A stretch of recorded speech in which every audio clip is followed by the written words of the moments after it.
Catherine. Bonjour. Merci d'être là ce matin pour cette deuxième assemblée synodale. Oui. Vous êtes dans quel état d'esprit? Moi, je suis toujours dans un très bon état d'esprit. Je suis ravie de revenir parce que on a tellement vécu des choses importantes et puis profondes la dernière fois que j'ai envie de retrouver cette ambiance, de retrouver cette communauté synodale. Donc, un très très bon état d'esprit, de la joie. Noël est passé, ça a été une belle fête de famille. Voilà, on est encore dans la joie de Noël. Donc, je suis très heureuse d'être là.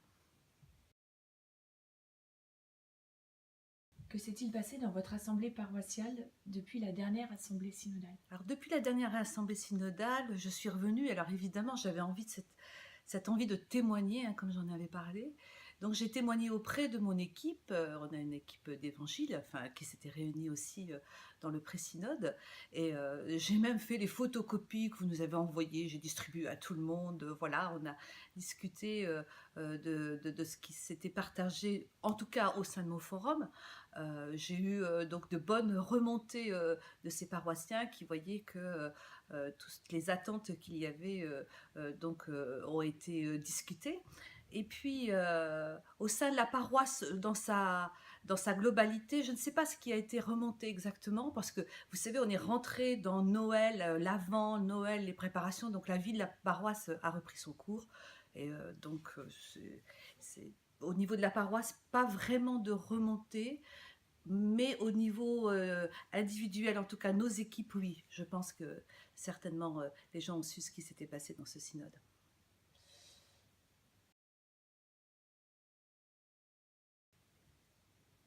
Au sein de votre petite équipe, comment vous avez transmis ce que vous avez vécu?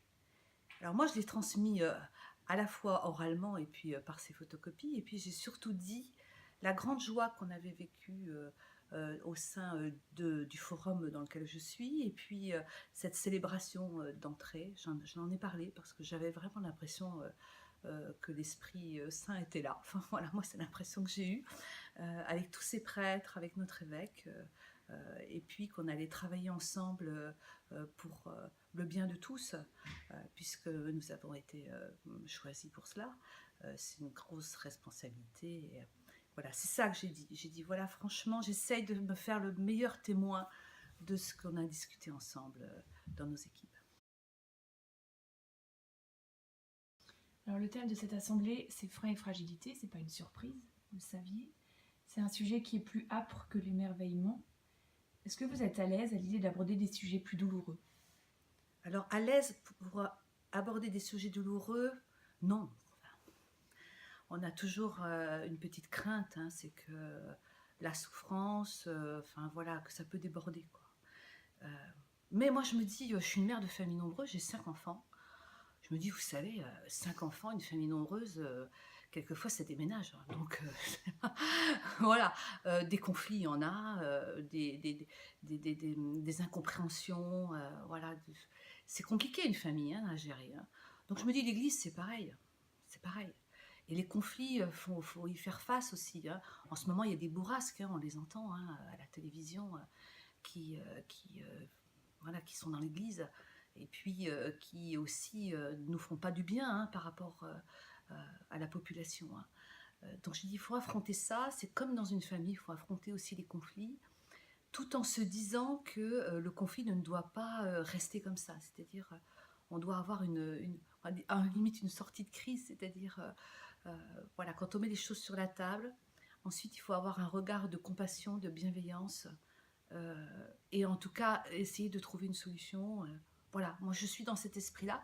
Je sais qu'il va y avoir des choses difficiles qui vont être évoquées, mais voilà, c'est aussi la vie, c'est la vie de l'Église. Mais est-ce que c'est courant et nécessaire de mettre en lumière les blessures?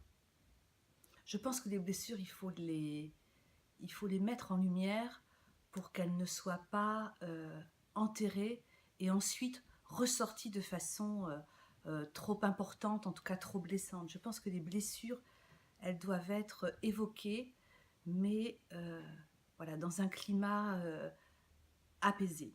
Elles ne doivent pas être évoquées tout de suite. il doit y avoir un temps de réflexion, mais elles doivent être quand même évoquées parce qu'il y a un travail à faire de réparation.